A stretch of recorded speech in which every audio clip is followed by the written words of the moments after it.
Titán, la vida del señor John D. Rockefeller. Notas, agradecimientos. Sobre el autor Ron Chernow. Dos hombres han sido supremos en la creación del mundo moderno: Rockefeller y Bismarck. Uno en economía, el otro en política, refutó el sueño liberal de la felicidad universal a través de la competencia individual, sustituyendo el monopolio y el estado corporativo, o al menos los esfuerzos hacia ellos. Bertrand Russell y Freedom vs. Organization, 1814 a 1914. Algo en la naturaleza de J. D. Rockefeller tuvo que ocurrir en América, y es para el bien del mundo, que él tenía los labios apretados, era consistente y estaba absolutamente libre de la vulgar vanidad, la sensualidad y la pelea. Su fría persistencia y crueldad pueden despertar algo parecido al horror, pero a pesar de todo, era una fuerza de avance, un poder constructivo. H. G. Pozos. El trabajo, la riqueza y la felicidad de la humanidad.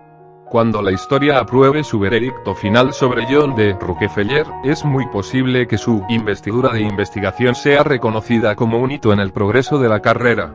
La ciencia de hoy debe mucho a la rica generosidad y discernimiento que el arte del Renacimiento debe al patrocinio de papas y príncipes. De estos hombres ricos, John D. Rockefeller es el jefe supremo. Winston Churchill St. Louis Post-Dispatch, 8 de julio de 1936. Rockefeller, ya sabes, tiene fama de ser el hombre más rico del mundo, y ciertamente es la personalidad más sugestiva que he visto. A más de 10 pisos de profundidad, y para mí bastante insondable.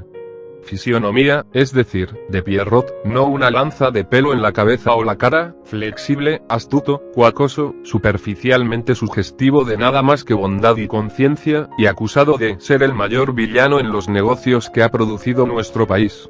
William James en una carta a Henry James el 29 de enero de 1904. Aclamación para Titán de Ron Chernow. Una reseña del libro del New York Times, elección de los editores, una semana de negocios, mejor libro de negocios del año, un libro de la revista Time del año. Mejor economista, mejor biografía del año Splendid. Una biografía de primera línea. Newsweek. El retrato de Ron Chernow de Rockefeller, un excéntrico en una escala heroica además de un genio, es convincente. Esta es la mejor biografía del hombre hasta ahora. El Washington Post Book World. ¡Qué historia! Una destacada biografía de negocios. The New York Observer. Un triunfo de la investigación, la comprensión y la escritura elegante. Houston Chronicle. Con un tiempo extraño, Ron Chernow ha escrito una biografía cautivadora de uno de los hombres más famosos en la historia de los negocios estadounidenses. Las empresas necesitan más libros como Titán. Newsday. Las buenas biografías son difíciles de encontrar y las buenas aún más raras. Un enfoque reflexivo y equilibrado de una de las vidas más significativas y controvertidas del siglo pasado, fascinante. El Seattle Times. Una síntesis magistral de investigación y escritura, un logro extraordinario en biografía. La Nueva República. Es emocionante leer una biografía tan buena como esta. El Titán de Ron Chernow es un triunfo, un retrato brillante, fascinante y monumental de un ser humano fascinante y su edad. Roberta Caro. Chernow ha escrito las biografías definitivas de otras dos dinastías financieras legendarias y ahora, con su biografía de Rockefeller, ha completado una trilogía extraordinaria sobre las figuras destacadas del comercio del siglo XX. Vanity Fair. Para cuando Chernow termina, el viejo parece completamente humano, y extrañamente atractivo, una parábola intemporal de nuestra civilización. San Francisco Chronicle. Puedes leer el libro como un retrato comprensivo de un hombre complejo, una historia de negocios, una batalla legal, o simplemente como un gran hilo. Es difícil imaginar una mejor biografía de Rockefeller siendo escrita, una biografía fascinante de una persona fascinante. Chicago Tribune. Una biografía monumental y fascinante, un hilo fascinante, capturando a un hombre que insistió en que podía servir a Dios y a Mammon. The San Diego Union Tribune. Un retrato rico en texturas y atractivo, es una historia notable y Chernow la cuenta con confianza y claridad, probablemente la última palabra sobre un titán genuino. Daily News. Rockefeller vivió una de las grandes vidas estadounidenses, y Chernow le ha proporcionado una de las grandes biografías estadounidenses. The Sunday Times, Londres. En esta espléndida biografía, finalmente se hace justicia a la memoria de Rockefeller. Maravilloso, el señor Chernow ha confirmado su reputación como un gran historiador de negocios. The Financial Times. Una biografía digna de una figura verdaderamente titánica. The Economist. La imagen detallada de Chernow de esta mezcla inverosímil de pecado y santidad es un retrato escrupulosamente equilibrado, con frecuencia fascinante y humanizante de una figura de energía y ambición aparentemente sobrehumanas. En conjunto espléndido. Patrimonio americano. Chernow presenta el enigma de Rockefeller magníficamente, delineando las fuerzas que dieron forma a este hombre y la forma en que respondió a ellos. Ron Chernow es el mejor biógrafo de negocios de Estados Unidos. Fortune. La espléndida biografía de John D. Rockefeller Sr. de Ron Chernow se destacará como uno de los mejores libros del año. Nuevamente se demuestra notablemente fácil con una gran cantidad de información, sería difícil encontrar una página que no sea interesante. Chernow tiene un éxito brillante. Detroit Free Press. Potente, meticulosamente investigado, Chernow abarca mejor que cualquier otro escritor antes que él las poderosas contradicciones y polaridades en el personaje de Rockefeller. Titán, es una de las biografías más ricas y gratificantes de un magnate estadounidense. Tiempos de Petersburgo. Ningún biógrafo ha sido tan hábil o tan exhaustivo como Ron Chernow. De Filadelfia Inquirer. Prefacio. La vida del señor John Davison Rockefeller estuvo marcada en un grado excepcional por el silencio, el misterio y la evasión. A pesar de que presidió los negocios más grandes y las empresas filantrópicas de su época, ha seguido siendo una figura esquiva. Un maestro de los disfraces, pasó su vida camuflado detrás de múltiples personajes y envuelto bajo capas de mitología. Por lo tanto, se queda en nuestra psique nacional como una serie de imágenes desconectadas, que van desde el creador rapaz de Standard Oil, brillante pero sin sangre, hasta las viejas monedas de cebo y discursos enlatados para cámaras de noticieros. A menudo es difícil juntar las imágenes variadas en una imagen coherente. Esto no ha sido por falta de intentos. A principios de siglo, Rockefeller inspiró más prosa que cualquier otro ciudadano privado en Estados Unidos, con libros sobre él cayendo a un ritmo de casi uno por año. Como era el estadounidense más famoso de su época, sus declaraciones y acciones fueron reportadas y analizadas minuciosamente en la prensa. Sin embargo, incluso en su apogeo de interés popular, podía parecer enloquecedoramente opaco, con gran parte de su vida desarrollándose detrás de las paredes de sus propiedades y las puertas de vidrio esmerilado de su oficina. Rockefeller a menudo parece faltar en sus propias biografías, revolviéndolas como una figura fantasmal e incorpórea. Para los principales traficantes de basura, como Henry D. Marestio y de Ida Tarbell, sirvió como taquigrafía para el fondo Standard Oil, su personalidad sumergida en sus maquinaciones.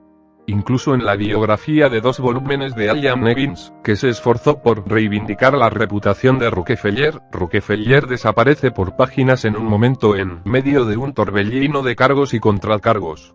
La atención prestada a las declaraciones de Standard Oil ha tendido a eclipsar todo lo demás sobre la vida de Rockefeller. H. G. Wells defendió este enfoque biográfico. La historia de la vida de Rockefeller es la historia de la confianza. Él lo hizo, e igualmente lo hizo, de modo que, aparte de su historia, parece apenas necesario detallar su vida personal en orden cronológico.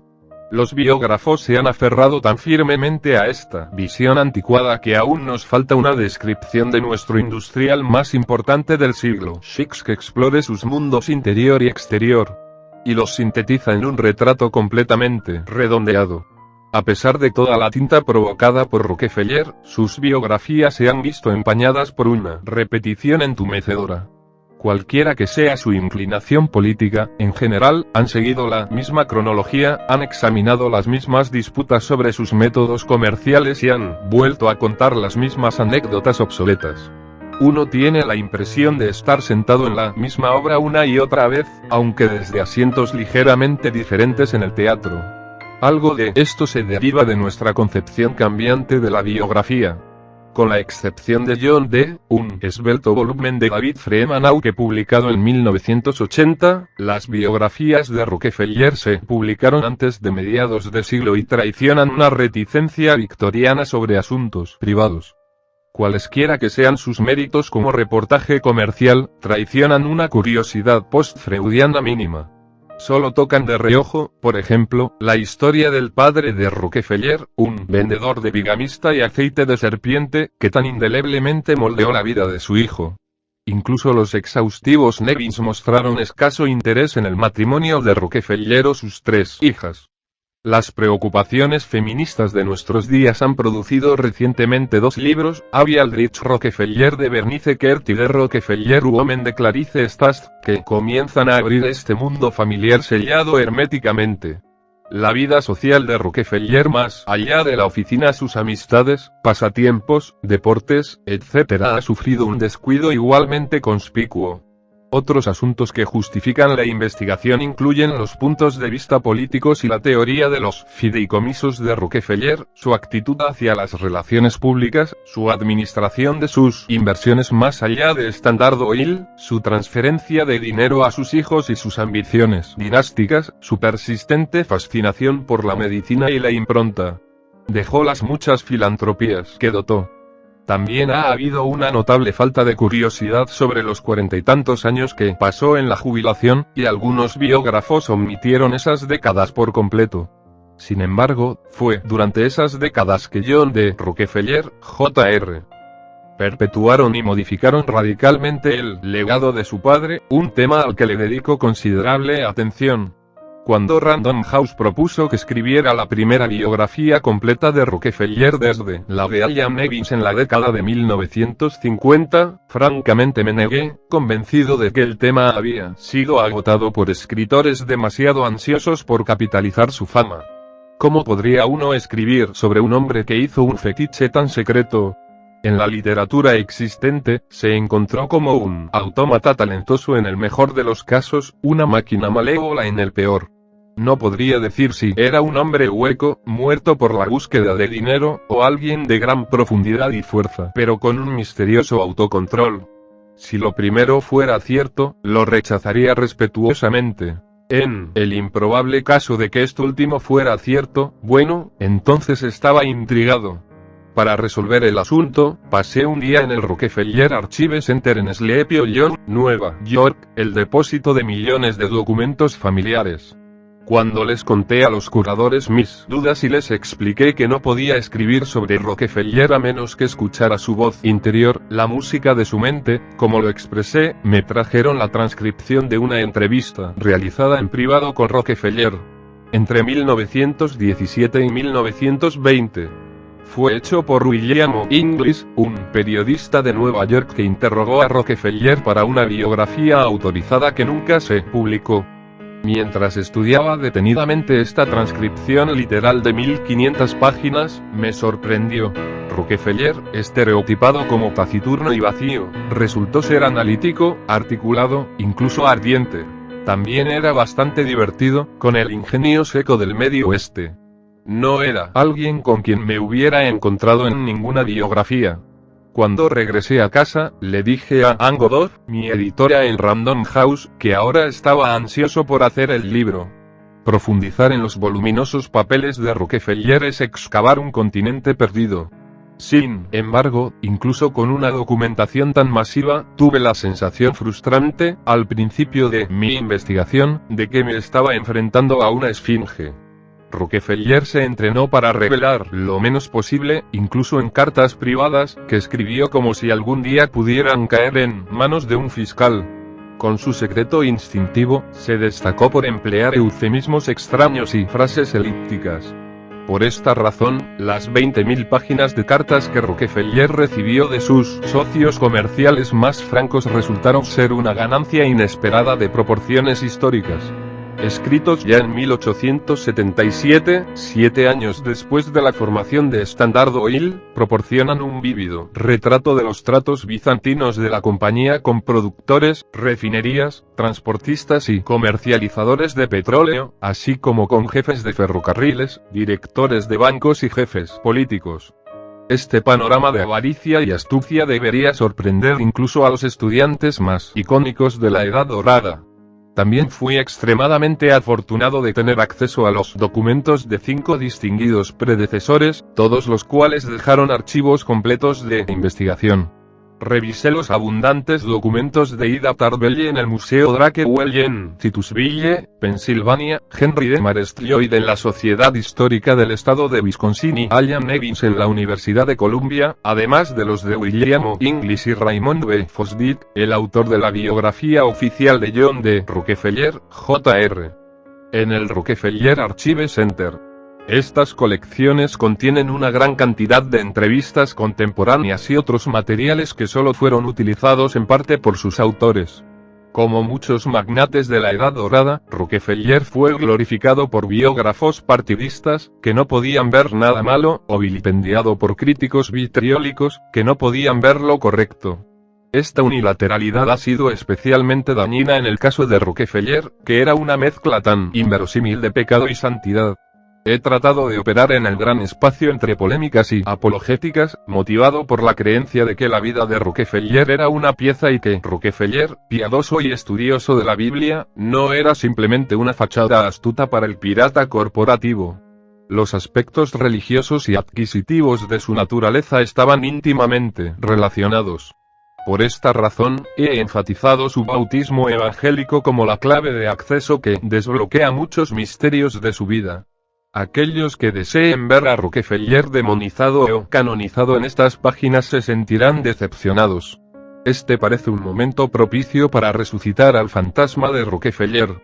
Con la caída de las barreras comerciales y la moda de la economía de libre mercado, el mundo ahora está unido por un mercado global que toca 5.000 millones de almas, con muchos países que acaban de salir de los sistemas marxistas o mercantilistas y tienen su primer gusto del capitalismo. La historia de John D. Rockefeller nos transporta a una época en que el capitalismo industrial era crudo y nuevo en Estados Unidos, y las reglas del juego no estaban escritas.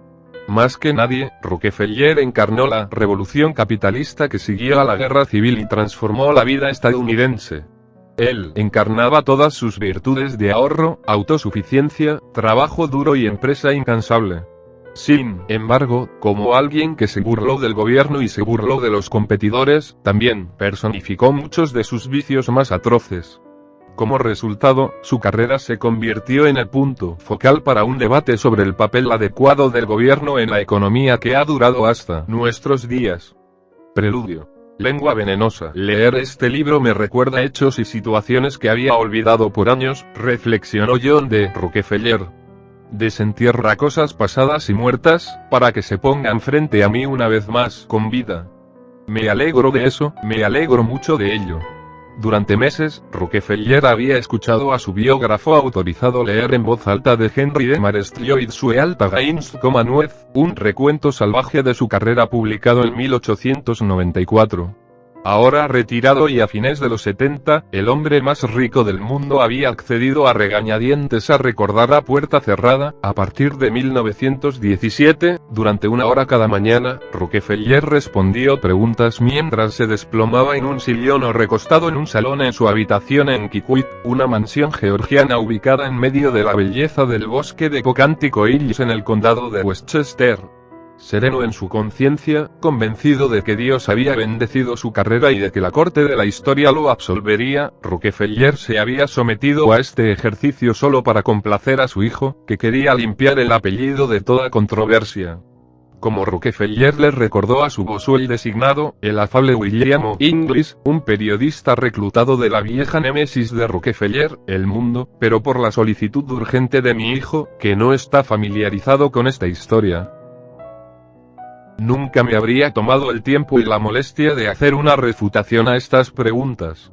A pesar de su vacilación inicial, Rockefeller no pudo resistir la invitación a revivir sus turbulentos primeros años en la industria petrolera, y se animó a la gigantesca tarea de recordar. Durante cientos de horas de entrevistas, que abarcan un período de 3 años, volvió a visitar el pasado y dijo lo que pensaba libremente. A veces, evocaba su vida en los dulces tonos de un predicador dirigiéndose a una hermandad de almas gemelas. En otros momentos, era secamente sardónico o brutalmente divertido con sus críticos, aunque todo el tiempo, como buen cristiano, trató de reprimir los sentimientos vengativos hacia ellos. Ante los ojos maravillados de Inglis, el anciano fue rejuvenecido por la inundación de la memoria, y su voz se profundizó desde el tono alto y respirable de la edad hasta el suave barítono de la edad adulta temprana. Su paso se hizo ágil mientras paseaba por el suelo, contando las gloriosas luchas de su carrera.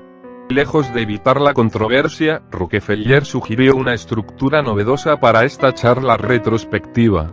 Inglis leería pasajes de los dos antagonistas principales de Rockefeller, Henry Lloyd e Ida Tarbell, cuyo lado influyente había sido publicado a principios de 1900, y Rockefeller los refutaría, párrafo por párrafo.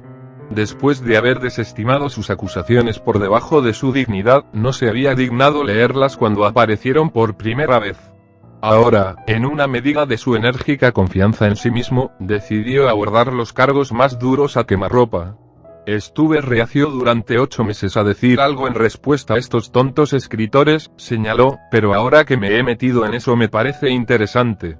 Y una vez que John D. Rockefeller se propuso algo, trajo poderes asombrosos de concentración.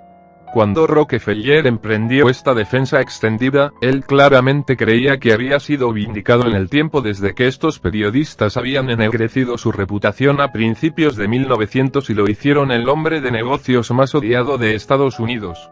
Todos los que están en el negocio hoy en día están haciendo negocios siguiendo las líneas modernas, siguiendo los planes que fuimos los primeros en proponer, dijo con orgullo. La amargura pública hacia él había disminuido, creía, y la oposición a su imperio petrolero fue prácticamente anulada y lo ha sido durante muchos años, y ha dejado de ser popular atacar a la Standard Oil Company. De hecho, el público estadounidense durante la Primera Guerra Mundial apreció la fuerza industrial conferida por las compañías de Standard Oil, y Rockefeller se imaginó, con algo de justicia, que sus compatriotas ahora lo veían como un benefactor público, no como un bucanero corporativo. Las enormes filantropías que había adoptado en los últimos años también habían mitigado la animosidad pública hacia él. Como siempre con Rockefeller, los silencios embarazosos en la entrevista hablaron tan elocuentemente como las palabras. Entrenado por su publicista, Ivy Lee, Rockefeller evitó términos tan cargados como confianza, monopolio, oligopolio o cartel al referirse a Standard Oil y prefirió hablar de cooperación.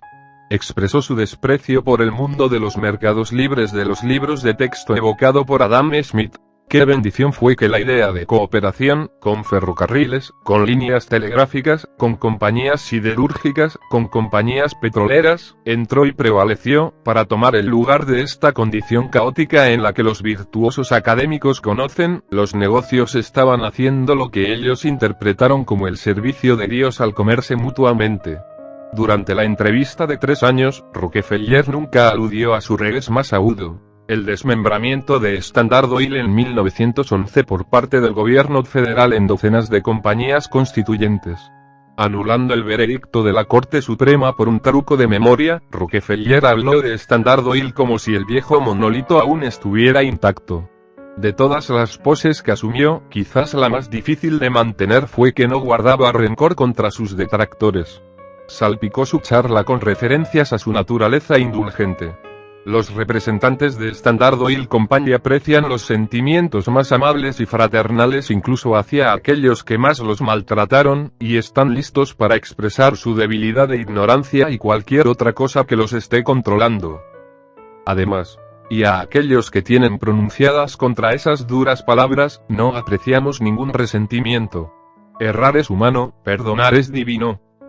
Y, aún más conciliador. Y también me alegro de que seamos caritativos y de espíritu dulce con estos celosos y pequeños hombres que hicieron del negocio de sus vidas tratar de atraerle hacia abajo porque su visión no se extendía más allá de los extremos de sus narices. Con el tiempo, sin embargo, el tono sacerdotal comenzó a tambalearse. Rockefeller no podía concebir una objeción genuinamente basada en principios a su carrera y recurrió cada vez más a los ataques a Dominem, burlándose de sus críticos como ladrones, aulladores, gruñidores, quejica, chantajistas, piratas, niños mimados, llorones, aventureros, lobos y piratas. Claramente, las acusaciones irritaban, especialmente las de Ida Minerva Tarbell, cuya prosa de investigación fría y clara había convertido su nombre en sinónimo de avaricia corporativa. Con amigos del golf, Rockefeller se había burlado de ella, llamándola señorita Tarbarrell, pero este fue un intento transparente de sacar el aguijón de sus palabras. Durante la entrevista del maratón, Inglis vio el equilibrio de aplomo de hierro y el dominio de sí mismo de Rockefeller solo 2 veces y las 2 veces, significativamente, al responder a Tarbell. La primera vez llegó cuando leyó en voz alta su acusación de que en 1872 Rockefeller, de 32 años, se había apoderado de las refinerías de Cleveland amenazando con aplastar a los rivales que se negaban a unirse a su cartel. Ahora, 1872 había sido el punto de partida de su implacable marcha hacia la supremacía en el petróleo. Si ese año estaba contaminado, entonces todo lo estaba. Inglis registró un relato gráfico de la reacción de Rockefeller a la acusación de Tarbell. «Eso es absolutamente falso», exclamó el señor Rockefeller tan fuerte que levanté la vista de las notas. Mientras hablaba, saltó de la gran silla en la que estaba reclinado y se acercó a mi mesa. Su cara estaba sonrojada y sus ojos ardían. Era la primera vez que lo veía mostrar sentimientos menos agradables, y no cabía duda de que estaba lleno de ira y resentimiento. Su voz sonó fuerte y clara. No golpeó el escritorio con el puño, sino que se quedó allí, con las manos apretadas, controlándose a sí mismo con evidente esfuerzo. No podía recuperar inmediatamente su equilibrio. «Esto es absolutamente falso», gritó, y nadie me lo dijo ni ninguno de nuestros representantes. «Puedes dejar eso de una vez por todas. Esa afirmación es una mentira absoluta». Después de esta explosión, las emociones de Rockefeller disminuyeron, pero la insinuación dolió. Más tarde, él e Inglis vagaron por las colinas y las calles de golf de su vasta propiedad. «¡Qué ridículo es todo ese discurso!», exclamó. «Es un tonto venenoso, sacado con un propósito. De hecho, todos estábamos en un barco que se hundía, si la competencia feroz existente continuaba, y estábamos tratando de construir un bote salvavidas para llevarnos a todos a la orilla. No tienes que amenazar a los hombres para que dejen un barco que se hunde en un bote salvavidas». La compra de las firmas de sus competidores no había sido el acto benévolo que sugirió Rockefeller, pero tenía una memoria poderosamente selectiva. Rockefeller reservó sus epítetos más amargos para otro pasaje, donde Tarbell se ocupó de la cuestión más delicada de su vida personal, el personaje de su colorido y desgarbado padre, William Avery Rockefeller. En julio de 1905, culminó su historia en serie de Standard Oil con un estudio de personajes en 2 partes lleno de representaciones venenosas de su padre, un vendedor ambulante de medicamentos patentados que había llevado una vida oscura y vagabunda. William Avery Rockefeller había sido el tipo de vendedor ambulante de habla rápida que prosperó en las comunidades fronterizas de los Estados Unidos de principios del siglo XIX, y Tarbell informó ampliamente de sus delitos menores. En un momento de su retrato abrasador, ella dijo: «De hecho, él tenía todos los vicios menos uno, nunca bebió». Este empuje contra su padre muerto probó algo de dolor enterrado, una herida aún supurante dentro de Rockefeller, y de repente estalló con furia explosiva. «¡Qué expresión tan miserable de alguien que se llama a sí misma historiadora!», se burló, especulando, de manera bastante incorrecta, que Tarbell había sido amargada por el fracaso de su serie de hacer mella en el imperio del Standard Oil. Entonces recurrió a esta fabricación miserable, con todas las burlas, toda la malicia, todas las astucias y perversiones de las que es maestra, y con más amargura que nunca atacó a mi padre. Momentáneamente, Rockefeller no pudo recuperar su autocontrol. Su famosa compostura de granito se había desmoronado por completo. Y por una de las pocas veces en su vida, lanzó un torrente de abusos intemperantes. Balbuceando de rabia, arremetió contra la lengua venenosa de esta mujer que busca envenenar al público con cada esfuerzo, para sospechar de todo lo bueno, malo o indiferente relacionado con un nombre que hasta ahora no ha sido arruinado por sus ejes. Consciente de que él, inusualmente, había bajado la guardia, Rockefeller pronto se controló a sí mismo y restauró la antigua pose de filosófico inglés, tranquilo y tranquilizador en tonos relajantes. Después de todo, sin embargo, estoy agradecido de que no aprecio la amargura incluso contra esta historiadora, sino compasión. El titán había recuperado su dignidad y se aseguró de que su ajuste, la máscara nunca volvió a resbalar delante de su biógrafo autorizado.